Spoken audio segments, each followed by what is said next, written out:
ఇదే మీరు ఊహించండి.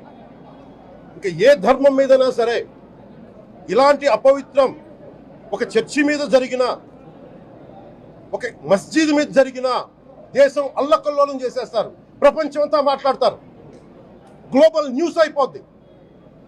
కానీ దేశంలో కోట్లాది మంది హిందువులు అపవిత్రమైతే, ఈ ప్రసాదం అపవిత్రమైతే ఒక్కరు కూడా మాట్లాడకూడదు, ఇది సెక్యులర్ వ్యవస్థకు విఘాతం అంటే హిందువులకి మనోభావాలు ఉండవా?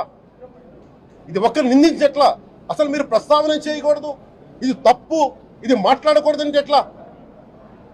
ఇదే వేరే మతానికి మీరు అన్వయిస్తారా?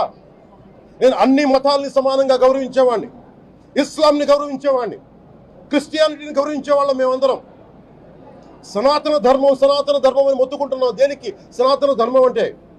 సనాతన ధర్మానికి ఒకరు ప్రారంభించింది కాదు, ఇది ఒక వ్యక్తి ఒక కూర్చోబెట్టి ఒకరు స్టార్ట్ చేసింది కాదు. ఇది కొన్ని వేలాది సంవత్సరాలుగా అన్ని మతాలని, అన్ని విశ్వాసాలని అలింగనం చేసుకున్న నేల ఇది.